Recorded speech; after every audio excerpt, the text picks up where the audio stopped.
What up, boys? Let's go! Welcome to Fishy Hour. I know, changing the format a little bit because really, this is a long song and we need to get stuff done. So welcome to the show, guys. I hope you guys are ready for some fun. Hope you had a good day of work, back to work. You know what threw me off today? I had the TV on for a little bit and Ancient Aliens was on. And I was like, what? It's not Friday? It's Monday. What's going on? So it threw off my schedule. I was like, what? I'm confused. What's going on? Anyway, thank you, Spinning Rod Rebel Marvin, for a 10. Let's go. Do I sound okay, guys? It sounds a little muffled to me. Hope you guys are good. Hope the audio is good. Oh, I got a 10. Let's go. For the background track, right? Very nice. Very nice. It's a smoother way of running the show, I think, just doing the pop top right off the bat. You guys already know what it's about. Scale of 1 to 10. 10 being the best, pop top you ever heard of, 1 being the worst.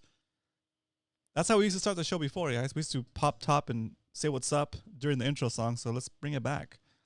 Bringing it back. Bringing it back. Get the show started a little bit sooner. You know, you guys have been hanging out in dock time long enough. But I like seeing the conversations happening, though. It's very good. And happy to be here.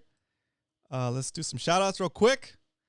If you're new to this show, this is the show where we talk about fishing here in San Diego, mostly bay fishing, but we're slowly and surely expanding into all the different options we have here of fishing. So bigger quality fish, smaller fish, but still fun to catch. This is, by the way, fan art submitted by Nelson. Nelson, shout out.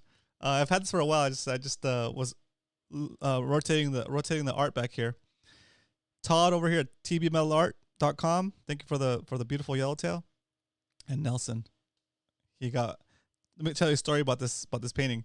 His girlfriend dragged him into I think his fiance now dragged him into like an art class or like an art thing, and he didn't know what to paint, so he busted out my my Instagram feed, and he started painting a spotty. So this is his rendition of this artwork, and he calls it Spotty Night because it's a reimagining of the painting Starry Night. Anyway, interesting fun fact, huh? It's pretty crazy. So I was checking out, watching the intro go through, and I noticed Mr. Salty Dangler completing his 6th month. Dude, it's crazy. I can't believe we've moved over to this channel 6 months ago. It seems like we just did it. So very cool. Salty, thank you so much for supporting, dude, and for continuing on your channel membership here for the Mad Max Fishing Club, for the Mad Max Fishing Club house, actually. So big thank you. First timer Cal in the house. Let's go. If you're a first timer, type in first timer in all caps so we can give you a shout out and say hello and welcome you to the community. All right. Very cool. I had a lot of stuff to do this weekend, including delivering rods. It was amazing. Mr. Eric, the Judge Lehman, renewing his subscription to the Mad Max Fishing Clubhouse. Let's go. Uh-oh. I think it's going to be one of those times where like all the subscriptions line up. So what I'm going to do is I'm going to let the music start and we'll leave the alert up here. Thank you so much, Eric, for re-upping your sub for 6 months. Very cool. Very cool. Yeah. Oh, shoot. Yeah, here it comes. Yeah, I think this was happening. I think it's because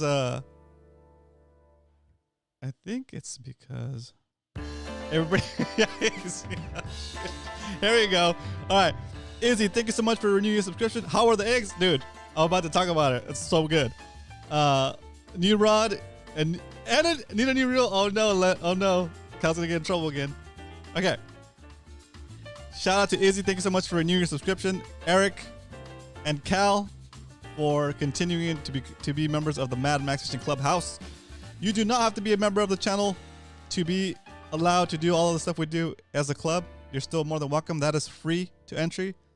We don't put a paywall against that because I want quality people in there, not just someone that can pay their way in, okay? They gave it to me. Oh, yeah, that's hilarious. Very funny. Very funny. Cool. There we go. There's Cal. There's Cal coming through with the alert. Very cool. We'll let your alert shine, and I will continue talking over the song. Let's start a new group reel by. Oh, jeez. Oh, jeez. Right, Michael? Yeah, so let's, I don't want to jump the gun. We'll talk about the rods in a second. Oh, let's go. Hey, Seawolf, thank you, man. I'm glad you're here. I'm glad you're here. I need a seeker rod. Can't justify it now. Oh yeah, Ugly's like, hey, there's still some rods in stock, so no worries, dude. And I understand if you can't grab it now. Let's go, Todd. TV Metal Art in the house with the renewal of his continuing on his 6 month, dude. Yeah, so 6 months ago today was when we opened the thing up, and you guys all subscribed around the same time, so that's why we're doing the anniversaries here. So thank you so much, guys.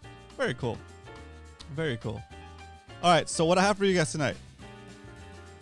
Yeah. I'm gonna continue to do shout outs as we go. We did Pop Top already, got that out of the way. Welcome to new viewers. Okay, very good. Everybody's coming in here liking the stream. Perfect. Okay. Brian wanted me to remind you guys to please submit your photos for the PB shout outs. That's gonna be happening on Wednesday. So on Wednesdays we do PB shout outs. If you want your session to be shouted out, please do submit it. And you can submit it to Brian at Brian Likes to Fish on Instagram, or you can submit it to him via our Discord. Just find him. He's also at Brian Likes to Fish. Okay, but that'd be great. If you want to be featured in the next episode, which is Wednesday of PB shoutouts. Okay.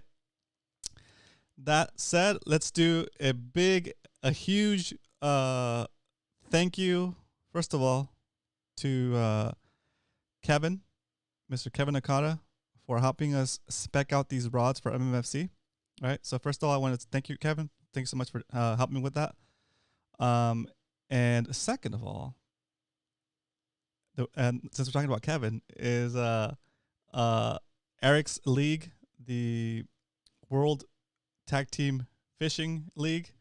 We had our first event. Well, he had the first event on Saturday, and Leonard and I are on a team, and the objective of this first session was first team, and teams of 2. First team to get to 100 spotties was the winner, and I think you had to get. We were starting around 6:30 or 6:45 about 6:45 or 7 was when everybody launched, and then everybody had to fish America's Cup, and it was crowded, man. It was crowded in there. At first it was okay, but then it was like you're fishing the same spots over and over again. It was insane, and all this fishing madness was happening, and Mr. Kevin Nakata and his partner and his teammate came through and ended up crushing it. It was a long day. Like I told Leonard before we started fishing, I was like, hey man, if we're not ahead by like the middle of the day, I'm okay with not finishing the day. By the way, that's Lane Killian is in our Discord too. That's Kevin's partner. They hit the target. I think they hit the target. I think actually Kevin might have gone past the target before he realized they hit the target. But guys, well deserved.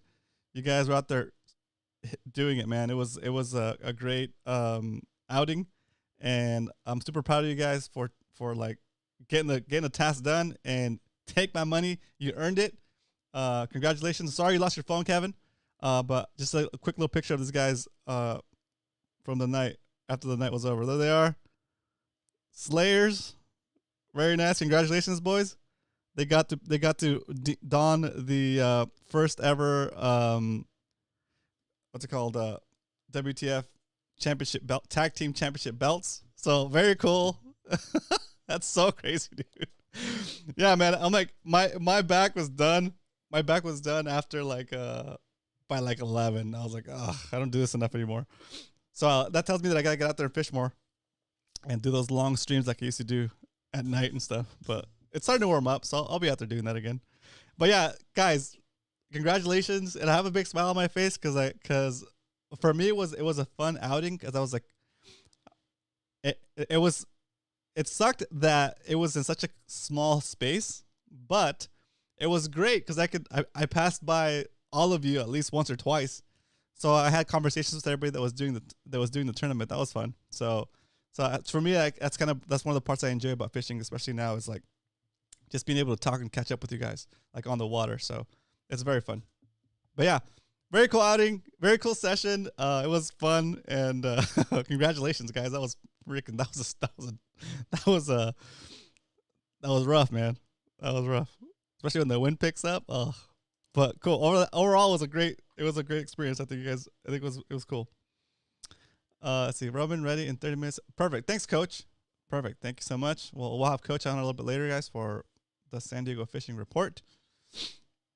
So yeah, that was cool. And so shout out to Kevin. And yeah, it was a super fun event.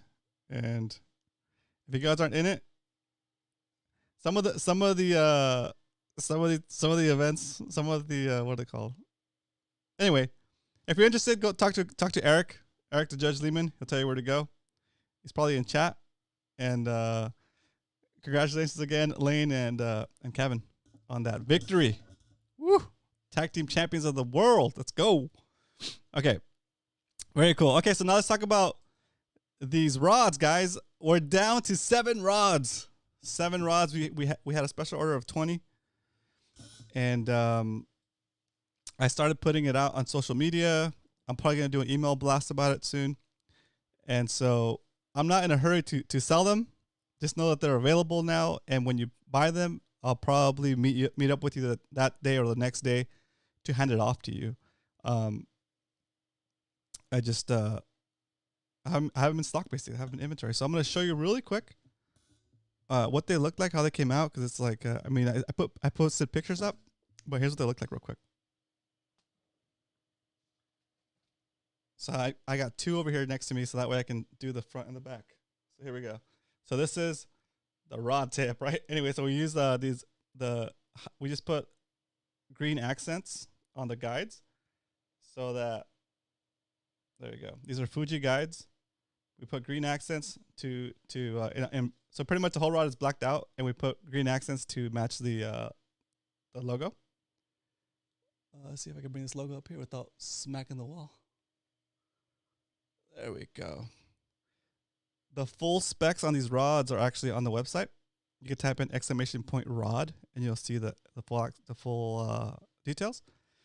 These are made by Seeker at the Seeker factory. Says this limited lifetime warranty. And we had them made with custom MMFC branding. So when you're fishing it and you're looking down at the rod, this is what you're going to see. Okay. These are built on a TAC 80. It says 8 foot, but it's more like about 8 foot 4 inches. Okay. Legit, full on Seeker rods. So it's got the Seeker branding, and of course, the build quality. These guys do an awesome job. Oops. And this is my rod, by the way, guys. So if I bump it a little bit, it's okay. The back. The butt is set up so you can put it on if you have a fighting belt, it'll grip onto a little bar on the fighting belt. The handle here is about, I don't know, 18 inches or so. So you can put it under your armpit while you're fighting a fish. It's set up for like a baitcaster style reel. So with a little trigger. See, when you're rocking like Alexa 400 or Tranx 400 or 500, this is perfect for it. And then Kevin's a genius. He decided he thought we should put a little bit of extra foam up top, basically give you about 8 inches worth of this grip, so you can pull torque it from here. Or if you're like getting overwhelmed, you could probably rail it, and you could probably rail it here. This is where you would rail it if you needed to rail it. But I mean, that's it, man. This rod is legit. It's like it's a rod to get, guys.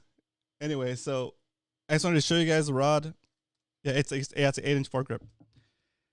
Yep, there you go. It's a limited lifetime warranty. Like if you go and thrash it, dude, it's like on you. But as far as like the build quality goes, and it's like getting a Seeker rod from the store. Okay. it's like getting a secret rod from the start. Yeah, and so being like super excited to use this new rod. While I was out delivering these rods, I met up with Salty, I met up with Eric, I met up with Izzy, I met up with Drew, Dario. Who else did I meet up with? Dropped off Brian's rod at Eric's house. I met up with Cal. I met up with and the whole time I was thinking like, oh, this is cool. Like I get to see people and stuff, and I get to meet with them. And then I was spacing, dude. I totally forgot to take pictures with a lot of you guys. So I'm sorry if I forgot to take a picture with you guys. Anyway, the whole point of that story is Drew mentioned that he was going to be going on a fishing charter on Saturday, and he was going to break it in, right? So I was like, ooh, what fishing charter are you going on? That's this Saturday. And so he sent me the information, and they had about 26 open slots, I think. And I took up one of the slots. So now they have 25 open slots that he's going out on or I'm going out with Drew on the Grande out of H&M Landing. So that's going to be this Saturday, and it is about $240 to go, and it's from 5:30 a.m. to 5:30 p.m. They're going to the Coronado Islands, so for looking for Yellowtail and stuff, right? So I want to break in this rod so bad, and I just need to get out there. So since Drew's going, and I'm ready to go, I'm already signed up. I already booked my spot. So there's 25 spots open. If you have time this Saturday, you want to come out with us and break in the rod, or if you don't have a rod, if you don't have this rod, but you just want to come out and fish with us, you're welcome to join us. If you need a link for the one we're doing, you can type in !trip, I think, to the chat. !trip. That'll give you a link to that'll take you to the sport fishing trip calendar at H&M. And then there you scroll down to Saturday, April 16th. Grande, full day, Coronado Islands, 25 open spots currently. And yeah, I'll see you on Saturday if you go. It's going to be a blast. And yeah, I can't wait. I can't wait to break this rod in. See if we catch a yellowtail. This Saturday, I love you guys, but I want to live. Yeah, no worries, Cal. Cal almost got beat up for us. We need to. Oh yeah, that'd be fun, dude. Do a birthday trip in August. Very true. I want to see who'll get the first tuna on that rod. Ooh, very nice.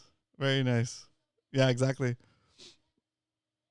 Yeah, I saw Michael. I know you're coming down for a trip soon. So whenever you let me know when your trip is going to be, and I'll drop off that rod for you. Okay. And on top of this, I was talking to Salty yesterday, and he had a great suggestion. So do you remember how we had the book? We had the booking set up for the Cedros trip that kind of fell through because they stopped doing business. So some of you guys already got the time off to do that. So we're thinking we might do a day and a half trip, or like a 2-day trip. It'll be not as expensive as the Cedros trip, but since some of you guys already took the time off and you kind of already got the approval to spend that much, you can probably scale it back a little bit and do like a 1.5 or a 2-day trip with us. So if any of you guys are interested in doing something like that, like setting up I'll set it up, but if you guys are interested in doing a group 1.5 or 2-day trip to like distant waters for some bigger fish or some nicer fish that's not very local, let me know in the chat, and I can gauge what that interest is like, and if there's enough interest, then we'll do it. We'll go ahead and set it up. Dibs, I see dibs. I see dates. Okay, good. Okay. So I'm gonna go ahead and assume that you guys are down. I feel like I want to charter master one of these things. I'm down to do a 1.5. Okay, good. Okay. I'm in. Okay. June 13th through 17th. Okay. Salty, that's great. June 13th. April, May, June 13th. Oh, wow. Oh, okay. You're saying June any time in that week, right? Because that was that week we had set up for the. Okay, so between June 13th and 17th. Okay. I need to figure that out. And we'll set it up. Just take a picture real quick before I forget.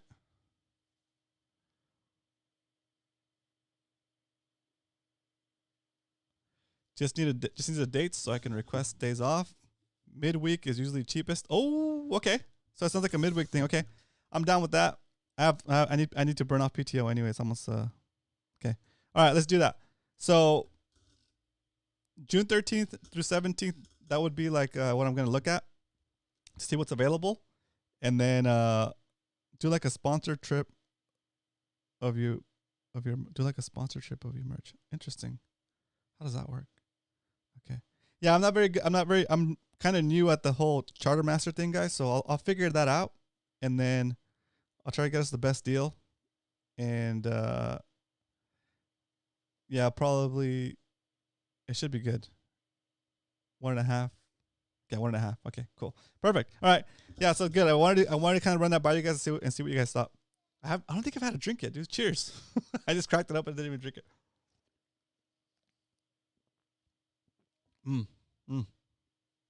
Very nice. Very nice. Ooh. Okay. So that brings us up to date with the rods and the plan for Joseph. What up? Welcome, dude. OCT sponsored trip. Jeff, let's go. Ask Arnie about charter master stuff. Okay. All right, Todd, I'll ask him. And then OCT sponsored trip, Jeff. Okay. Jeff, maybe we could do something because we can throw irons on these rods. TCA has a 2-day trip. We can join them. Interesting. Okay. All right, so there's definitely options. But I don't want it to be like I want it to be an MMFC thing. If we can figure out a way to include CCA or do something with OCT, that's how can I explain this? That's good for everyone. Then we'll figure it out. Then we'll do it. I have a few seats already. Okay, cool. I have a few seats already. All right, Jeff. Maybe we should talk and we'll figure out how that whole industry works, and we'll see what works. Yeah. Okay. All right, Jeff. Let me know because I don't want to hand it off. I want to be an active participant in setting up the trip and getting to know the actual people that I need to speak with to run it. That way I know what's going on and what's expected of the group, so we can communicate that clearly and stuff. Okay, cool. All right, so that's good. So stuff is happening, guys. Stuff is in the works, and it's looking good. Okay, that's good. Get that done. Okay, so now we're going to shift over to, okay, I can work with, I'm getting it. All right, perfect. Hey, thanks, Jeff. Very nice. What is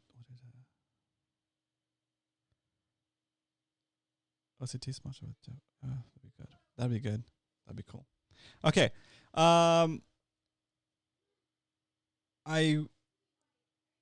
The next part we're going to get into is some of the questions that are in Fishy Hour, the thread that we have on Discord, or if somebody just asked me a question on the water, and so the next topic we're going to talk about is night fishing better? Is night fishing better in your opinion? So first out, I'm gonna put it out there as a question. You guys let me know in the chat if you think night fishing is better. We're talking about spotty fishing at this point, okay? We're talking spotty fishing in the bay. Is night fishing better? I'm talking to Eric. on Saturday. It was kind of like he was wondering. I think from his experience, he thinks it's, and correct me if I'm wrong, Eric. He thinks it's easier to fish at night, like you get more bites at night. And Benji in the house, let's go! Super long drive from Carlsbad. Oh man, oh I bet it was traffic. Welcome, dude. Jack of all trades. What up? Yes, night fishing is better. Let's do it. Yep. Mission Bay night fishing. Mission Bay equals night fishing. Nice. Period, says coach. Nice. Yes, sir, says Eric. Okay. Benji, okay. Got Benji ready. Leonard says yes. Conditions are usually better. Yep, I agree with that. SDB is better. Much less. Mission Bay nighttime is the only time. Interesting. Oh, very cool. Okay, so this is good. I like your question, Iron Fish. So there's no restriction that I know of as far as time goes as fishing day or night in Mission Bay or San Diego Bay. I've been out there I've done all-nighters in Mission Bay, and it's just me and like the ferry and the occasional cruise by from like the SD lifeguards. And yeah, I'm gonna agree with you guys. From my experience, it's fun to fish at night. I enjoy it. Like it sucks staying up late and stuff and having to deal with it the next day. But fishing at night to me is super fun, especially Mission Bay. The water is super calm. There's hardly any wind most of the time. There'll be current. That's fine. I can deal with current. And you don't have to wear sun protection because you're not gonna get sunburned at night, right? And on days like in the summer when it's nice and warm anyway, oh, it's so nice. The bite is hot. The air is not hot because usually in San Diego it always cools down when the sun goes down. You get a little bit of a breeze, or you get a little bit of that like that fog that cools it down enough. I mean, it's a balance, right? But for the most part, night fishing in summer is amazing. It's super fun. The night bite is unexpected, and yes, no sunburn. Oh, coach, that's a great suggestion. Have to find the right parking lot. For the most part, Mission Bay, I've had good luck parking in the non-trailer parking right there by Dinner Landing. You know, there's usually parking there. Sometimes you might have to walk pretty far. And it's a little shady, I guess. We got some shady characters right there, but it's still doable and it's available 24/7. In San Diego Bay, I've pulled I've pulled near all-nighters in San Diego Bay, and for that I like to park in like Liberty Station because you're on the street and there's no time limit. You don't have to pay for parking. There's no time limit. So that's cool. That's one of the biggest things. That's one of the coolest parts about fishing saltwater in here in town is that you pretty much can fish all night. Not like on a lake when they kick you off as soon as the sun goes down. Let's see. Please light yourself up. Yeah, that's very true, Captain Dan. Very true. So since we're talking about night fishing, since this became like a night fishing conversation, yeah, make sure you are lit up, reflective stuff on your kayak. Have your it's not required to have that pole up with a 360 light or a light that can be viewed from all different angles, but definitely recommend it. I'll usually travel with when I'm fishing at night and I'm recording, I'll have a light kind of lighting me up from the front, and I'll have my regular fishing light, my regular flagpole light behind me. And then I'll also have a headlamp on my head that I usually have it off, but I'll be there ready for me to turn it on if I see somebody coming at me and it's and then just signal them if they didn't see the lights that are already on. Just put new lights on my kayak. Oh, very nice. Just put new lights on your kayak. Need to try them out. Yeah, it's about the right time. It's not getting that cold at night. Maybe this week it will get cold. It's helpful more. It is helpful more for PB guys, not pro. Oh yeah, you're right. That's a good point, Captain Dan. That most novice boaters won't be out at night, so you do have more experienced people boating at night. That makes sense. That's true. That's true. Iron Fish. So let's try them out. There you go. my yak is night ready. Yeah, is your kayak night ready, guys? Let me know. Is it? Does anybody have any questions about getting your kayak ready set up for the night fishing? That's a good thread to go on. Okay, here we go. While those answers come through.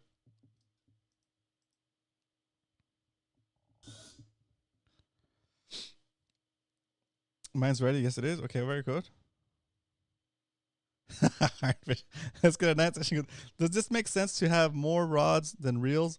Reels than rods, or a reel for every rod? Cal, that is a great question, dude. I like that question. So, what's up, Cal? First of all, welcome to the show. I don't recognize the name, but welcome to the show. Glad you're here. Great question, dude. So, I have a rod for each reel. The rods, I try not to spend the money unless I need it for something. So if I get a rod that's nice, and I'll buy a reel for it. If I get a reel that I want to keep, then I'll buy the rod for it. So I usually don't have extras. I do happen to have extras because back in the day I used to be okay at fishing, and I won a couple of like smaller tournaments. Nothing like Spotty Ball. There's Spotty Ball, a bunch of demons, dude. And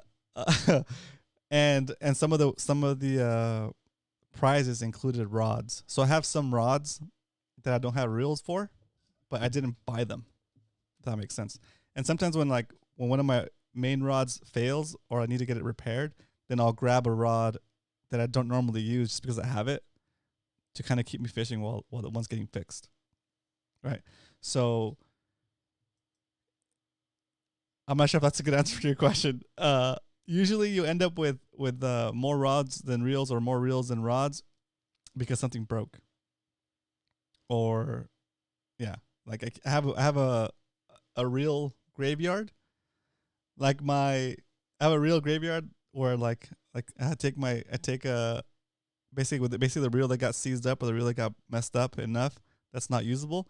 I keep it, and I take parts off of it for other reels that are the same brand and the same size. Some of that stuff works. Like I go between like the Shimano Chronarch 300E 7 that I have. That one's become a donor for my I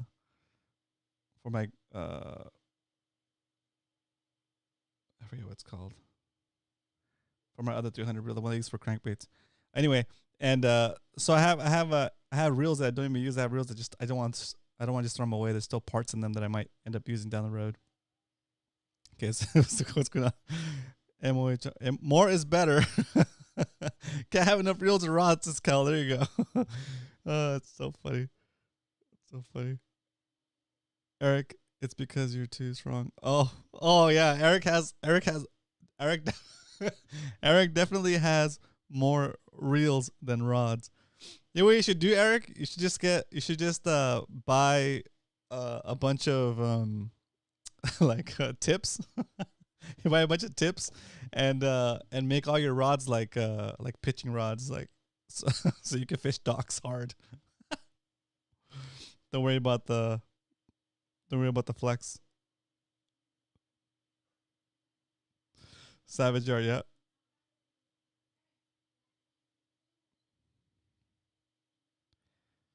Faster, yeah. So I don't think anybody goes out and tries to keep the ratio the same. I think everybody starts off that way. You buy a rod and a reel combo, and then usually when I'm gonna get when I get a new reel, I'll end up buying a rod that's equivalent to that reel's performance, I guess, because I don't know. It's kind of just what I do. But very interesting. Very interesting. Yeah, it's crazy, dude. Like it's crazy how expensive it can get. Just setting up one combo. All right, let's keep this going. Well, and stay tuned, guys. We'll have Coach on in a second. Let me just make sure I got my everything on my list taken care of. Okay. Oh yes. The next thing we're gonna talk about real quick is okay. So Astro Rods asked in the Fishy Hour questions section if we're gonna have an upcoming group kayak session to the La Jolla kelp beds, maybe upcoming group kayak get together for Yellowtail at the kelp beds. Have you guys been out to La Jolla this past couple weeks? I mean, it's been the last couple of days has been pretty bad, and the wind is crazy, right? So, yeah, more rods and reels. Okay, interesting. Bought my first Phoenix rod. Can't believe how much of a difference it made. What up, Brian? Welcome back, dude. It's been a long time. Used it past weekend. Half-day boat from a bottom fishing. Oh, interesting. Very cool. Most definitely don't want to be cold. Yeah, cool. So we'll do a night session as a group once it warms up a little bit more. And then we'll do where I'm more inclined to do the La Jolla day. I need a new reel to go with my Seeker MMFC rod. All right. Those of you that got the Seeker rod, what are you running on it? What reel are you running on it? I'm running the Tranx 500, but the Tranx 400 would be fine too, Zach. I know Dario is running the Daiwa Alexa 400, and that looks sick. It looks good on there. What do you guys decide on? Consta Geo, what up, dude? What up, Dario? Let's go, Dario. We're talking about reel selection for that rod you just picked up. Izzy says, Roman, have you thought about having iron wrapped with MMFC? Oh, dude, that'd be crazy. Izzy, that would be sick. Like an iron that looks like the Mad Mac. That is so funny. I'd buy that, just have it on the wall. I'd buy that, just have it on the wall, dude. That's so sick. That'd be cool. Joseph says, I've gone to La Jolla and got nothing. Oh, Joseph, were you fishing with bait, or what were you targeting? And what were you targeting? Were you trying to like fish with Max and then like dropper loop or like flatline a Mac, or were you like throwing artificials? What fishing style were you doing? Were you targeting rockfish? Were you targeting yellowtail? Were you trying to get calico on the kelp? I'm thinking Lexa because I'm comfortable with Lexas. Okay, I mean Lexas are bulletproof, dude. They do really well on the salt too. I'm going with a Tranx 500 Suzuki or Alexa 400 TW. Okay. I'm leaning towards Alexa TW or a Shimano Speedmaster. Oh, okay. Very nice. Saltwater Slayer says Tranx 500. Okay. Also have the Alexa 400 TW, but I might keep that. Okay, on there. Okay. Oh, HE. Got it. How is the Point Loma kelp beds? Any Halley or most just kayaks? Dude, La Jolla is beautiful, man. You get it's like you don't know what you'll get. I've seen people catch big halibut out of there. And you might get like breezing yellowtail. Or you might just get rockfish. I mean, it's a cool fishery. Since you have the fish to eat last very funny. That's funny. I don't know how it happened, but most of my reels are now that was. Oh, interesting. The TW is much lighter and smaller. I feel like the HD balances better on it so far. Okay. Oh, do you have both, Dario? Do you have the TW and the HD?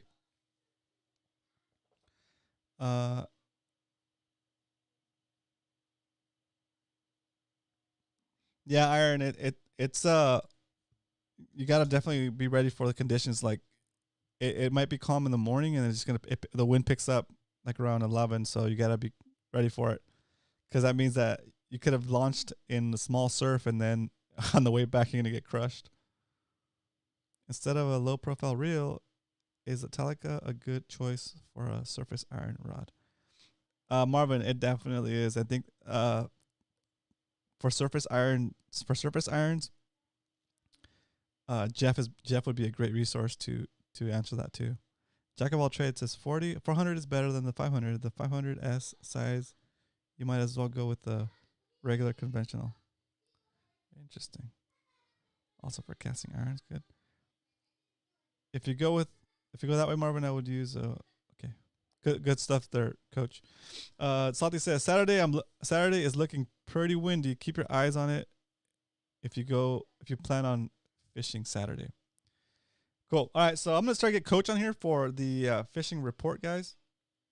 Star drag reels are better for surface irons. Interesting. Man, now that Jeff is an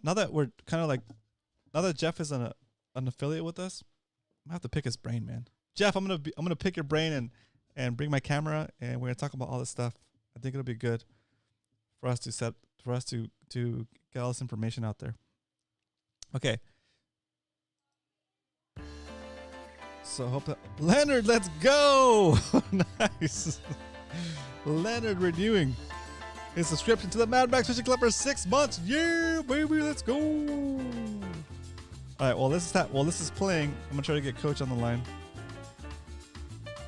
Very cool. Thank you, Leonard. Yeah, it'd be cool to get Jeff on the show. Hey, if Jeff's available, I'll try to get him next Monday.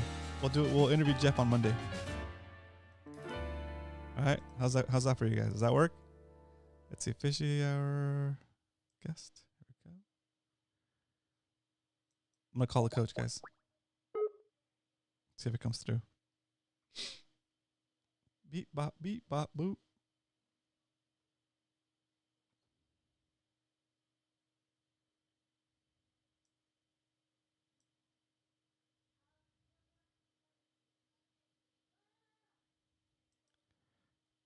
What up, Alex? Alex Rodriguez in the house. What up?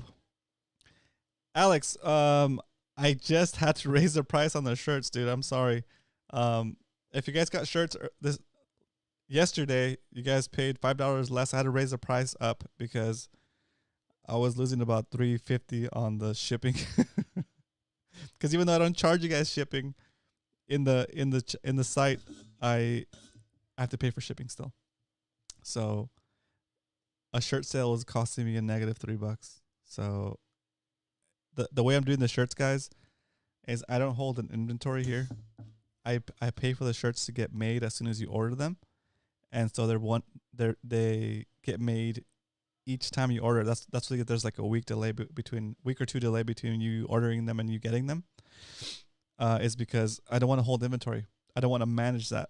I don't have time to manage that. So it's a little bit more expensive for me to do that. But it's completely out of my hands, and they deliver the stuff when it needs to get delivered. I can track everything, and my profit margin is like $1 or $2. And I was already kind of pushing it, and now it's since they raised the price a little bit on the blanks and inflation, I guess now it ends up costing me a couple of dollars every time I sell a shirt. So I had to raise the price a little bit, guys. So I apologize for that. But the shirts now, they're about $30. They're $50 before. Now they're $30. But if you use your MMFC membership, you'll save 10% on any MMFC stuff on the site. So yeah, I know. Sorry, guys, inflation. Let me get a coach on here real quick. Let's see. Oh.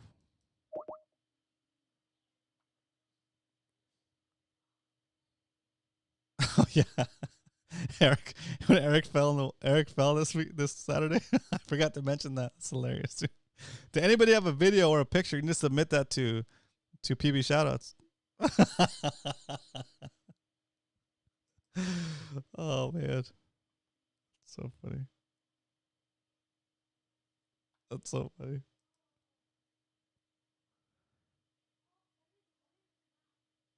There we go. I think I see. Hey, Coach, I missed the call. Call me again. There you are. Hello. Dear, Yay. I don't know what happened. I don't know what happened there. I was trying to answer it. It wasn't letting me. Coming in live from Wharf Studios, it's Coach Wharf. Let's go. What up, Coach? Another beautiful day in the city. In the city. It just started raining at my house right now. Oh, really? Okay. Nice. So, tell me it's going to be awesome on Saturday because I'm going to go fishing. What up, Carl? I don't know. That's some short interval coming ahead. We'll see how it pans out, but you'll see the forecast in a minute. We have some crazy swell coming in. Oh no. Right now. So we'll be checking that out in just a minute. But if you wanted, not that anyone has asked me directly, but if you wanted Coach's recommendation for a surface iron setup. Now I'm talking about surface irons, not slow pitch, not diamond jig, not something to chuck a mega bait or flat falls, none of that stuff. If you want an actual surface iron setup, go with a 9 foot or 9 foot 6 fiberglass. Nothing longer than 9'6" to start. You pick up a 10 foot, 11 foot, 12 foot rod. It looks really cool, but you're probably going to be paying for that in pain and suffering. So and shoulder surgery. Yeah, even an 8'6" rod to start you off. Okay, you can always, a good surface iron stick is usually a pretty good heavy live bait stick. So, you know, if you get an 8'6" rod or an 8 foot rod to learn the mechanics of throwing an iron, you can relegate that to 30 and 40 pound fly line setup or knocker rig fishing for white sea bass or whatever. You can definitely use that for a second purpose. But if you actually want to cast surface iron, this is my opinion only for what it's worth. I would get a rod no longer than 9'6". I'd have it rated 40 to 50, somewhere in there. And I would never fish braid on this reel. So you're having enough monofilament on this reel so that when you load and cast, you're never reaching your braid. Oh, perfect. Unless you hook a big fish. Yeah. Okay. Mm-hmm. I would choose a narrow reel with a moderate retrieve. I would not use a low profile bait caster unless you just need the handicap portion of it. But you'll never cast like you will with a conventional or a bigger round reel. You'll never have the mechanical advantage of a big reel. So keep that in mind, because the larger your spool diameter is, the less of an angle the line is going onto the spool, therefore the easier it is to turn the spool. Right. So for big fish, there's a reason that in the old days they had these giant reels that were huge and round, was because when they cranked on them, they generated a ton of force to pull the line in. Now, the braid revolution and low profile bait casters and all that have changed some things, but if you want your maximum distance and the most comfort, I would get around a 9 foot fiberglass rod rated 40-50. I would fish mono to your jig. I mean, if you want to fill it half with braid for capacity, or, you know, you want to fill it so that you got a 100-yard top shot of something else, whatever you want to do like that is fine. But do yourself a favor. If you're going high end, I recommend the Makiras. I think they're bulletproof. I have seen Talicas fail before personally. I've seen it. So, and I've never seen a Mac fail. So I say the Makira, if you're really gonna you really got some cash to burn, you know, one of those mid-sized Makira, one of the more narrow ones, hard to beat. Now, if you're more budget-minded, some of the narrow toriums are okay, but you're going to need to replace your dogs, and you're probably going to want to do a stainless sleeve if you get one of those. So there's going to be a little added cost.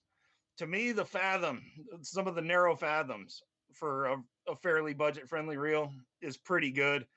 If you're only going to use the surface iron stick for local yellowtail, maybe light patty work, stuff like that, I would say that there's a number of $150 reels or $140 reels, $130 reels, like the Daiwa Slosh series.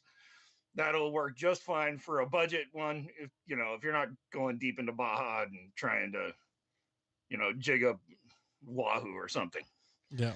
But, Interesting. But go with the conventional reel. It'll give you a lot more mechanical advantage. Again, this is for service irons. This isn't for other stuff. And no, I don't have a fondness for service irons other than them as collector's objects. I use other jigs now, but if you want to be that cool guy slinging iron from the bow, that's my advice to you. That's so funny. Oh my gosh, that's good. Cool. So how you been, Roman? Pretty good. Man, the allergy index has like been up at 10 the past couple of days, and tomorrow's gonna be 9, and the next is gonna be 9 still. So I've been like struggling with that a little bit. I was like trying to deliver the rods, and I was talking to Eric and Ramona with all like the extra like being in the open country. My eyes are like watering. I'm like, ah. It's funny because I know everybody I know that has allergies is suffering right now, except for me. Usually I get really bad allergies, so I don't know. I'm lucking out right now. Nice. Or maybe I finally gotten to older than dirt status, so I can finally quit my allergy problems. That's funny. They say at a certain point your allergies quit. So. Oh, interesting. Okay.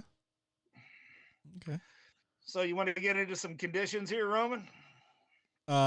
Yes. Or do you want to talk about night fishing for a minute? Conditions and then night fishing. Okay, so to put this in context for the people who don't know my quote pedigree, resume, whatever you want to call it, I did fish 7 years, 3 to 4 nights a week, more weeks than not, from my kayak, rain or shine, giant swells or flat.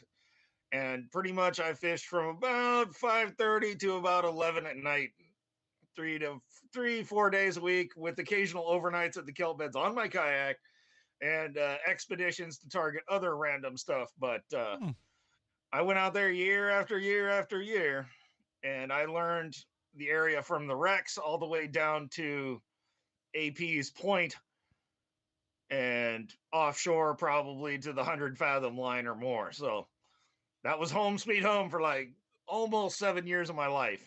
So that's where the background I have comes from on the whole night fishing thing. If you guys are interested in my perspective.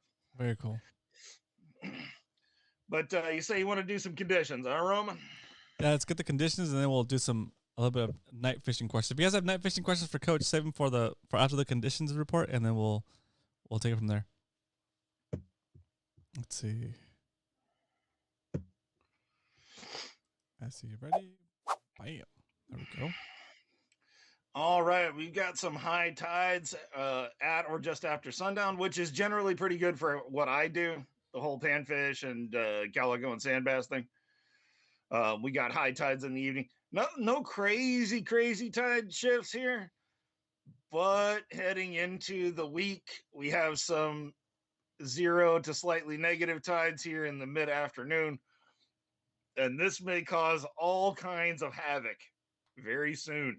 And you will see why in just a minute. So as we head into the full moon here, I expect shore fishing conditions to not be very good, and you may have to pick and choose with your kayak too. And here's why. Here's our 7-day forecast. We have small craft advisories out until tomorrow night. The swell is supposed to peak out, depending on whose forecast you believe, at 9 to 11 foot swells tomorrow. If we get swells like this, generating humongous waves that are plowing into the shoreline at a 0 tide, this will tear up the surf grass 4 miles and put it into the waves. Wow. So pick and choose your spots, pick and choose your tides. Sometimes, you got to fish through the grass, you got to fish through the weeds. This may be one of those times it just isn't possible for many areas. Yeah. So even if I was going out on the kayak, Friday afternoon, well, we got 4 foot swells. Dude, tomorrow in La Jolla, it's like over 6 on the chart. Yeah. Damn. This is off of Mission Beach, but yeah, we've got like 20 knots going in through tomorrow. 8 foot at 9 seconds. That is a really, really short interval swell for how big that is. With wind waves on top of that 3 to 5 feet. So you're probably looking at least occasional sets hitting the shoreline of 15 feet or more. So this is not the time to go out and fish that one spot on the cliffs where you need the ladder to get out onto that little thing. This isn't the time. Okay.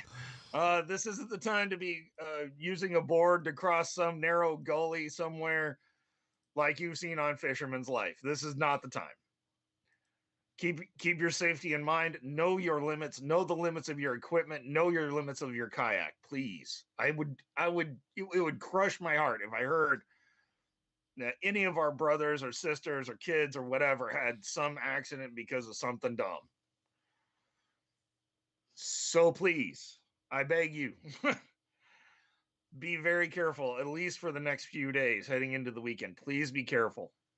All right. Now on to some news, Roman. Uh-oh.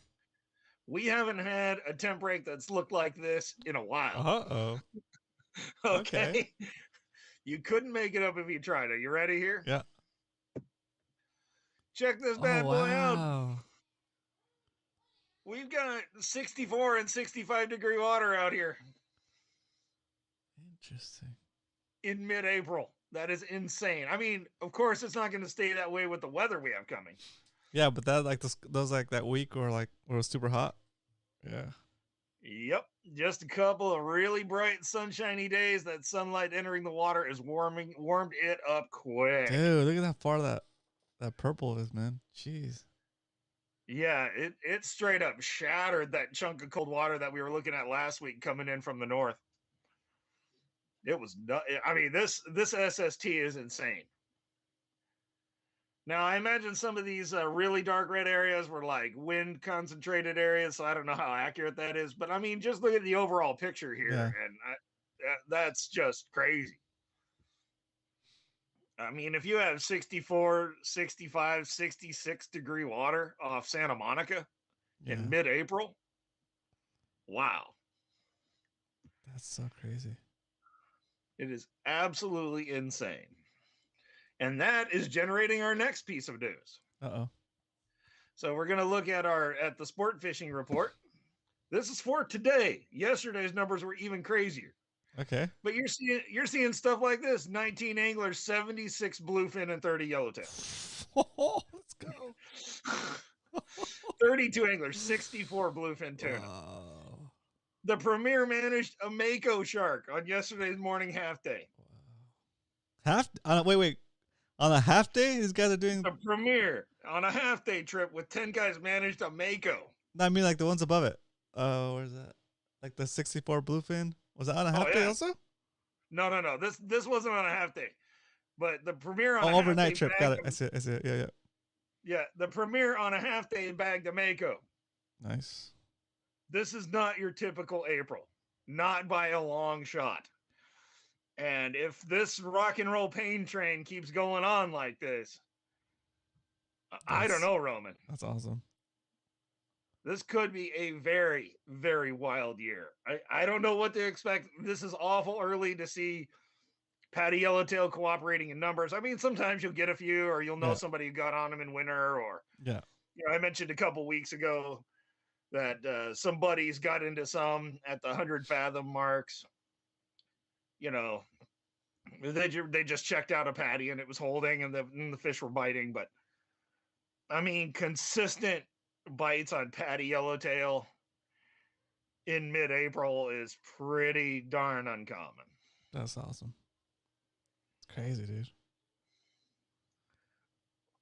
So the fish are here. They're feeding hard right now. I mean, this storm might put them down for a few days or whatever, but I imagine that bite is going to come back with a vengeance. That's so cool. I couldn't have made it up if I tried. So let's take a look here at one of your favorite maps here, Roman. Let me close this. Come on. It's the one thing I hate about this map is it takes forever for it to come Oh up. yeah, it's got a little all the deets, all the details. Yeah, it's got a lot going on. Yeah. Oh my gosh. So we see that we got, a northerly trend here, but I mean, this is pretty insane. That's a lot of wind. It's probably gonna push all that cold water down. It'll have an effect for sure. What you're really hoping happens is it just pushes all the warm water right up against the coast right here for a couple 100 miles. Because if it does, so we get the bluefin on poppers at the 5 Mile Bank. Yep, that's it. Let's go, Brian. Where are you? Let's go. Get the boat. So, I mean, this could be a wild ride of a year. I guess we'll find out. But so sick. Preliminary signs look pretty freaking good. I mean, I'm not sure what more I can say about it than that. Oh my god. Case G, what up, dude? Welcome to the stream. Case G says they're limiting on bluefin on one spot at daybreak. For what I've been seeing. Jeez, dude, that's insane. Yeah, the boats, most of these boats that are limiting out between 3 and 5 in the morning. Oh wow. So they just spend the rest of the day driving around looking for patties. Oh, right. That's cool. Dang, dude. And some of these boats have found 3, 4, 5, 6 patties full of cooperating yellowtail, and I saw a couple numbers in the triple digits across the bite for yellowtail up to 17 pounds. Wow. So, I mean, I don't really care that much about bluefin. I mean, it's cool that you can catch this humongous fish like 20 miles from your house, but no, 5 miles. 5 miles from my house, and you'd still be fishing in the dirt. I went from the beach. Yeah. I mean, I just remember, I want to say it was 2016 maybe, or 2017, where those guys were catching blackfin tuna out of the surf in, or not blackfin tuna, they were black skipjacks out of the surf in North County. Yeah. On the fly. They were wading out and throwing streamers, and they were catching black skipjacks. Jeez. Insane. So, yeah. I mean, we'll have to see what the future holds, but yeah, Case. Karma's got a good question. Are those boats that you're talking about going south? I don't want to speculate and be that guy. I'm sure that you could look at one of the vessel finding pages and see right where they're all sitting tomorrow morning at 3:30. That's so true. I'm not saying I would do that. I'm just saying if somebody really wanted to know, they could. It's true. I mean, that's funny. I'm not. I'm not trying for all that. But Coach, I want to put you back on the main screen. Yeah. Right. That's funny. Interesting. Sorry, I was all relaxed over here, guys. Very cool. All right, guys. That is the forecast or the status of San Diego fishing right now. It's hot, guys. It started. I mean, it started, and it's gonna warm up, and it's gonna get crazier, and people are gonna be scrambling for rods, and you already have a rod. Let's go. It's true, dude. Last year, people were just buying anything off the shelf just to get a rod. You know, see him get you back. They were. And a lot of places were selling out of reels, and it was craziness. Like, yeah, that was nuts. Yeah.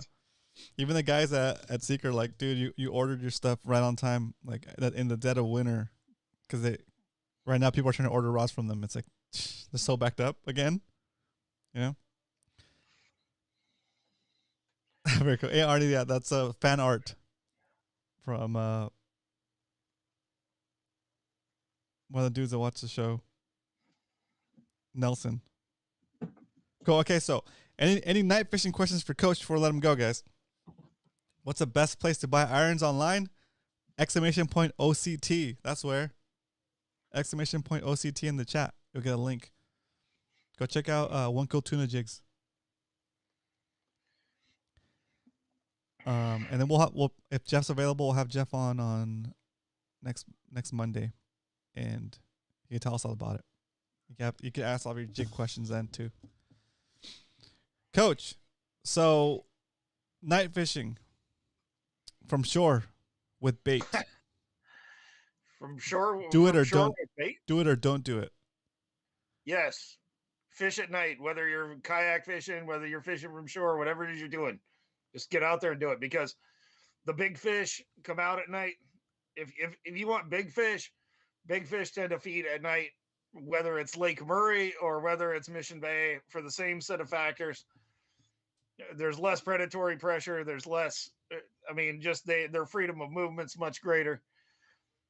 And you know, as a kid, I knew some young idiots. I know you find this hard to believe, Roman, but I knew some young idiots that read an old trot lining book, and so they put trot lines out at Lake Murray in the middle of the night. Oh. And they would pull them in from, they would set them out at like midnight, and then they'd pull them at about 3 a.m. because the wardens went home at like 11:30. That's funny. Dang, that's crazy. And I'll tell you, big fish feed at night, Roman. I'll tell you right now, big fish feed at night for sure. Yeah, my biggest catches have been at night, for sure. And I can't stress this enough. Like the calmness of everything is so nice at night. Just even like the traffic, there's no traffic, and I mean there's an occasional wahoo like doing willies on the freaking bridge, you know, and then shortly thereafter being followed by some cops. But like, besides that, even the road noise is like down, you know. Yep. Yeah, you have like the occasional parties, drum circles and stuff going on, but those usually end like around 1 in the morning, and then you have the whole bay to yourself. Nobody's there except for like creepy clown dude on a kayak, stand up paddleboard or something. Start telling scary stories on live stream. Oh. Oh my! I got a question coming in.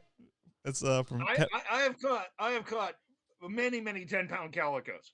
I've caught a bunch. I've never caught one in daylight. Oh, interesting. Never. Oh. Never have. I'm not saying it's not done, but I fished the jetty ends, the wrecks, and the isolated rocks between the two piers out to the 100 fathom mark. I fished them many times at night with 50-pound test on an old 4-aught with a live mackerel on the end.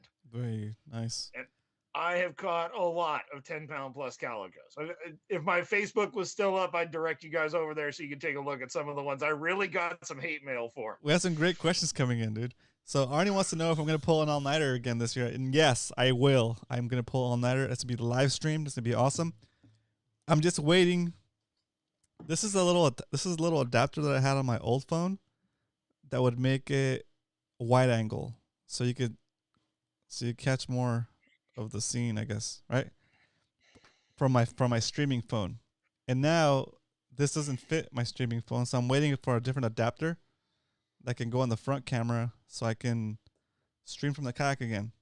So I'm going to pull an outliner once it warms up and I get that attachment sorted out. Yes. So question answered, yes. And then let's see. John has a great question. He says, best non-bass MB species after dark. I would say personally that my personal favorites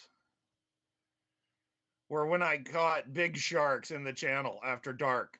You hook one on accident, you get a hook in him somewhere where he can't cut you off very easy. And then at night, you got this thrashing monster next to your kayak. There's really no feeling like it. Probably the biggest fish I ever caught in Mission Bay. I caught a dusky shark that was well over 10 feet.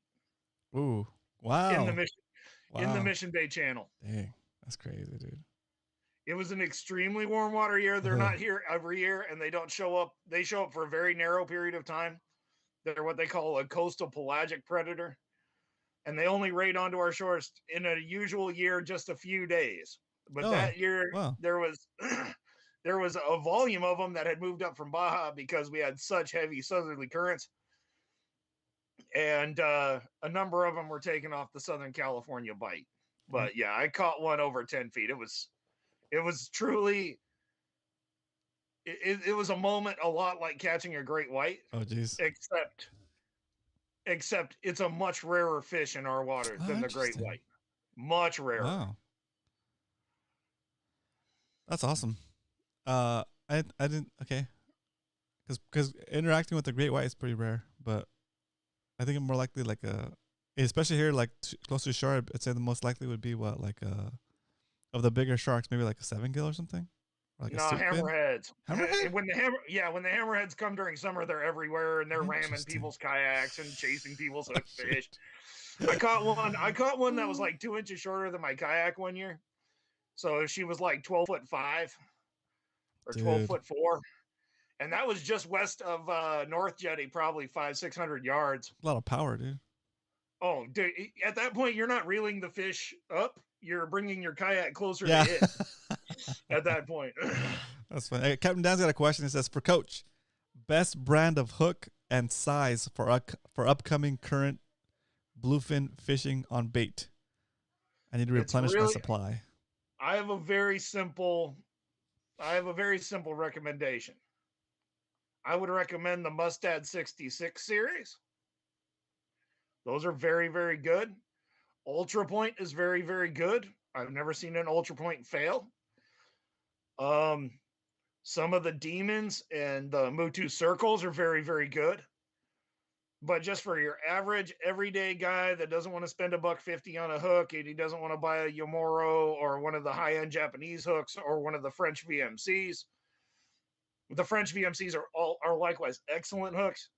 But if it comes down to the knockdown drag out of everyday tuna fishing, Mustad 66 series, and get smaller sizes than you think you're going to need in case they're finicky. Yeah. In some of these past years, the difference between a guy that caught 8 or 10 or 12 fish in a day and one was the fact that one guy was using a size 4 hook that damaged the bait a little less. Yeah. And allowed it to swim a little more freely, whereas the other guy didn't use anything smaller than a 1/0, and so bigger hooks damage baits. They slow down baits. Yeah. I never thought about that piece right there. But the amount of damage you're doing to your bait. Yeah. It's like a bigger wound. That makes sense. I mean, if someone was going to sink a gaff into me and expect me to run a marathon, a smaller gaff is definitely a smarter idea than a bigger one. Oh, gosh. That's you know hilarious. What I'm saying? Yep. All right, we're gonna go speed round because we're getting a lot of questions now. It's great. Okay. So Consta Geo says, do Hallies operate at night? Yes. They do. Yes. They definitely do. It has been my experience that you can catch really big halibut at night, but you're never going to catch very many. Yeah, my biggest Hallie have been at night. Actually, I think so. Yep, my biggest one was at night. Very cool. Okay. Jeff says he's got a few Wounded Warrior OCT 10s on the website, but to buy the jigs, it's better if you go to Blue Pacific Tackle. Got it. Very cool. Izzy's got a question for Coach. This is a good question too. Coach, do you recommend glow in the dark tackle? If we're talking about lures and terminal rigs, it really depends on what you're fishing for. No, glow in the dark rods, dude. I mean, I guess whatever does it for you. But I was kidding. I always kind of went back and forth when I was out there all the time. Do I want to get everything lit up so I can see everything, or do I want to go as dark as possible to just sneak in and stealth the thing? And I would say that my scariest moments ever on a kayak ever involved drunken lobster fishermen. And by far, more terrifying than any shark, worse than having a 7-foot moray eel on deck with you. I'd take a bath in pistol shrimp before I dealt with several drunken lobster fishermen at the same time. During lobster season, I just had terrifying incident after terrifying incident some nights. The Mission Bay Channel was freaking brutal. Zuniga was awful. Some of the areas off the Kelt, when the word gets out that lobsters are crawling in one space or another, You can just be inundated in morons that have been drinking 24 packs for like the last 4 days or something. I don't really know what to. Coach, it's a lightning round. Quick answers. I like it. I like it though. Here we go. Do you sorry, I got that one. Do hook sizes vary from manufacturer to manufacturer? Yes, but most of the good manufacturers have it pretty close. Okay, so a size 6 Mutu circle will be a lot like a Demon 3X circle in size. Perfect. That's a great answer. Let's see. Alex says, "Are you gonna raffle shirts?" Oh, dude. Sorry, dude. I need to raffle the shirt for last month. Yes, I'll do it on Wednesday with Brian. I'll raffle up the shirt for Wednesday for Brian. And if you already submitted, if you already put in a post or on Instagram or whatever for was it April for March? Yeah, we'll do the March drawing on Wednesday. Sorry guys, I've been slacking on that. The March giveaway, and then at least you get a $30 voucher instead of a $25 voucher. So hey, inflation, right?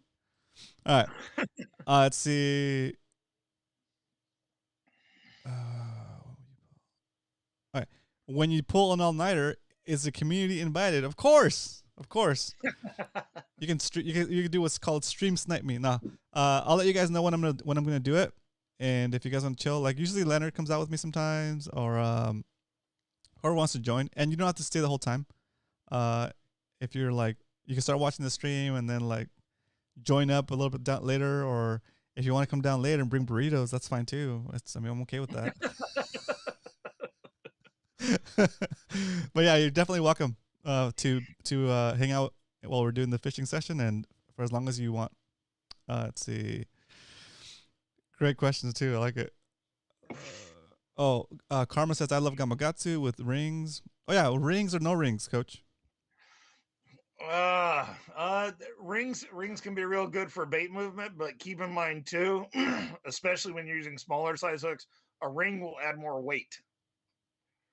So you're putting more drag on your bait when you're using a ringed hook. Yes, it has more movement, but in a critical fly line scenario, I don't prefer them. Interesting.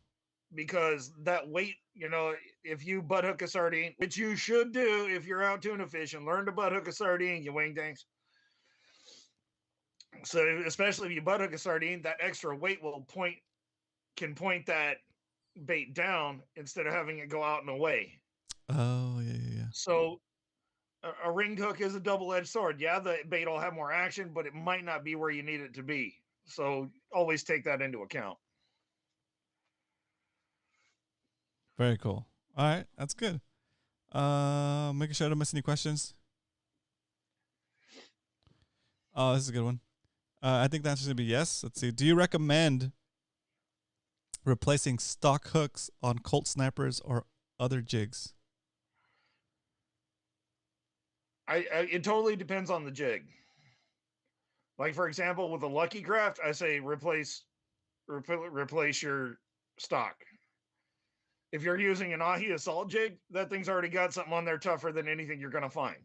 Got it. So it really depends on the jig and what kind of quality of hooks they used or whose hooks they used.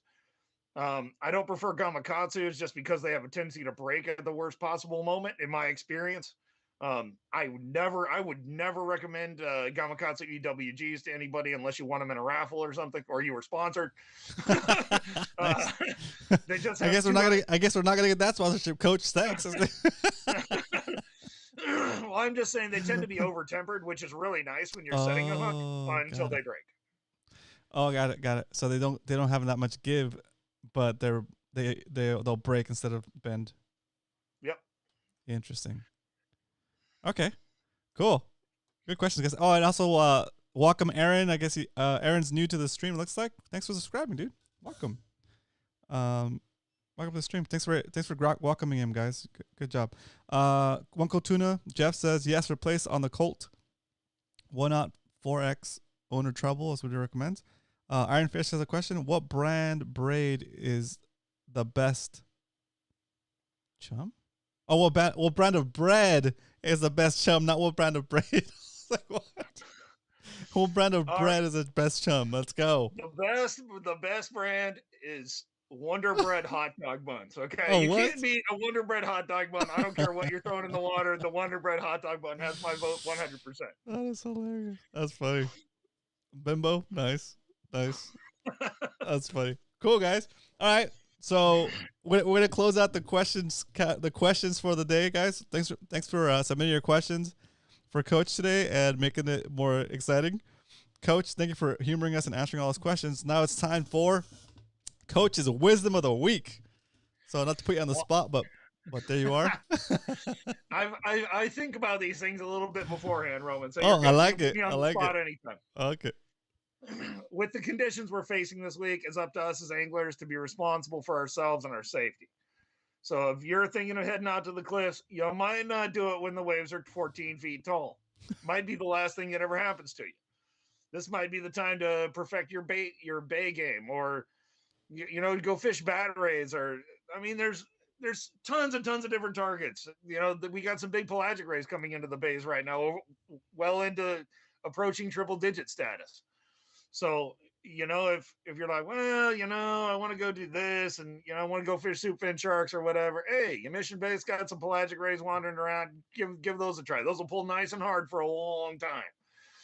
But again, your safety is your priority, and we only get one life. This isn't Mario Brothers where we get 87 attempts. Okay, so. This isn't Warzone where you can be bought back. Oh, let's go. Okay? So treat your life and yourself and your safety very seriously, especially when we got these nasty conditions. Know your limits, please. Yeah. We all have limits. I used to go out all the time, and I was dumb sometimes. And I'd go out at the end of the channel when the jetties were going underwater. I'd done it before. Geez. But it wasn't a smart thing to do, and it wasn't a good thing to do. And that was before I was married or had kids. So that's my only excuse, is that I was young and idiotic, and I did it just to do it. Nice. So unless you're doing something just to do it and prove how dumb you are, you might just take a step back, and instead of heading out the jetties and going and fishing the 100-foot spot, hey, hospitality's so right true. There, plenty of sand bass. Yep. You know what I mean? Yep. You can keep yourself occupied. It's not that hard. Live to fish another day. If you survive, more fishing for you. See? Very nice. Thanks, Coach. Well, guys, as you know, and if you don't know, if you're new, like Aaron, welcome, Aaron. Go check out Coach's channel, Worth TV. Give him a follow. Subscribe, give him a subscribe. And yeah, cool dude. Awesome knowledge, and overall a great example of the MMFC community, dude. Thank you so much, Coach, for your time. You betcha, Roman. It's always my pleasure to be on. And if you ever don't need me, just tell me, and no problem. I can drink a couple extra beers on that. Kid. Oh no, you got every Monday. Count on it. And it goes that way too. If you ever need the day off, dude, just let me know, and we'll figure something out. We'll cry a little bit, but then we'll figure it out. Thanks, Coach. All right, take care, Roman. Be well, my brother. All right, taking Coach out with a round of applause from the live studio audience. You guys are awesome. All right, boys. So with that, let's get ready to wrap up the show. Cal, I would love to stay for another hour, but man's gotta eat. Oh man, I gotta go take some more allergy medicine. Allergy medicine. Anyway, I will be back here on Wednesday with Brian for Bay Fishing with Roman and Brian, right here on this very channel, and I'm looking forward to it.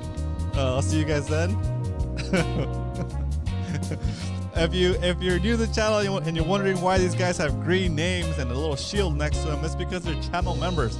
They're supporting the content that I'm making by becoming a channel member to this channel, and you end up becoming a Mad Max Fishing Clubhouse member. You get not only the awesome badge next to your name, but these awesome emojis that you can spam all over the chat. And for a limited time, if you become a channel supporter by hitting the join button, you'll get some of the world's first ever cryptocurrency that a club has ever owned. So we're the first fishing club to ever have a cryptocurrency. We got the Mac coin going. That's why you see people spamming the Mac coin. So if you're a member of the MMC club and you watched last Monday's episode, you know what you need to do to get your coins. I saw some people jump in after that went and watched the replay, so I'm still gonna honor that. If you watched last Monday's episode of Fishy Hour, go over there and figure out how to get your coins. So, Mac coins, making it rain. Oh my gosh, very cool. All right, guys, thanks again for watching. I'll see you guys Wednesday. Y'all have a great night.